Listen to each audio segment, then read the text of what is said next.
Seven-7-3 area code. Who's this? Where are you calling from? Hey, is this me? It is you. All right. My name is Gabriel. I am a foreign student from Brazil who came to the U.S. to study school psychology. Gabriel, I wanted to talk. Oh, go ahead. You go ahead. All right. I just wanted to talk about the perspective of being a foreign student in the U.S.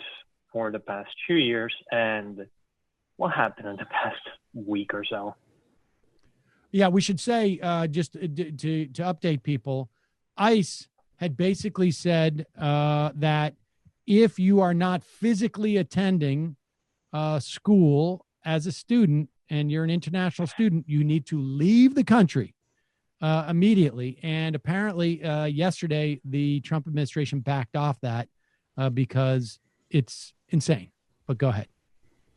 Yeah, it is insane. So first, I just wanted to thank you guys for covering the clusterfuck that is Brazilian politics and the rise of Jair Bolsonaro, because let me tell you, like, piercing through the veil of just complete disinformation and dishonest narratives that is Brazilian media, we often have to rely on other people from other countries, from the left, to actually cut through the bullshit and give us anything that's even remotely resembling the truth. So, okay. I'm really tired of being here in the US as a student. And let me just try to explain. Normally, you can't get a student visa if your program is fully online, as it doesn't have a requirement for the person to be here in person. That much is reasonable, kind of understandable. But given that I came here for an in-person program, their decision to attempt to eject people like me is really emblematic of how the US operates regarding anybody who is not from here. It'll write rules, and then use a really narrow reading of what those rules are in order to just basically terrorize people like me.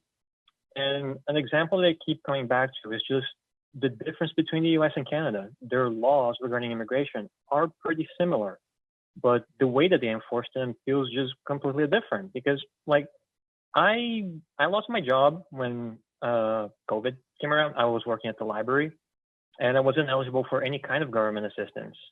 So, you know, they both wouldn't want to help me and wanted to basically just kick me out of the country.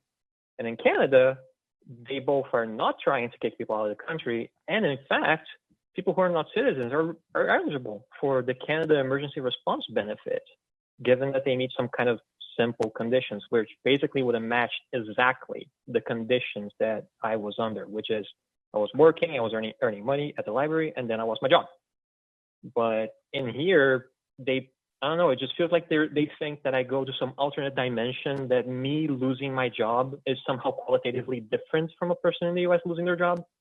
So I'm just really fucking tired. And I don't know, it just feels like Gabriel, are you aware being here was a mistake? Well, are you aware that we have more restaurants and bars than Canada? Oh man, I cannot fucking wait to go to those with the wage I don't have. Right, exactly. There's, if it's any consolation, all I can tell you is that there's a lot of Americans feeling that feeling your comparison is apt, and that I mean, a while back we played a video of somebody calling in to the Canadian unemployment agency to get there, and it was like, there's nothing in American society you can do that's that easy. Never mind public sector, never mind private sector. It was easier than going to, get your, paying your electric bill. I mean, it's a complete crap show. I don't know what to tell you. I'm sorry. It's horrible. And the only thing that is, the only upshot is that at least there was enough pushback. And I imagine to a certain extent, it is institutions that are afraid of losing their tuition fees that push back on the Trump administration. Yeah, that was the major part of the pushback. Big moral standing. It's just tuition, because if they if they started ejecting people from the country and tried to switch everything to online, it probably would make people unable to achieve the goals that they wanted. And I'm in my internship year of my school psychology program. So if they had somehow decided to just kick me out, even though I have a job that's probably going to be executed mostly online, that would basically just invalidate everything.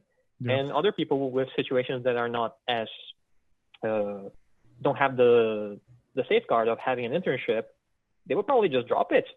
So, I have it's not about morals. I have an anecdote. I have an anecdote for you, Gabriel, which is, I mean, it's depressing, but it's funny. And it reflects the fact that you're dealing with the United States right now, but also Bolsonaro's in charge of your native country.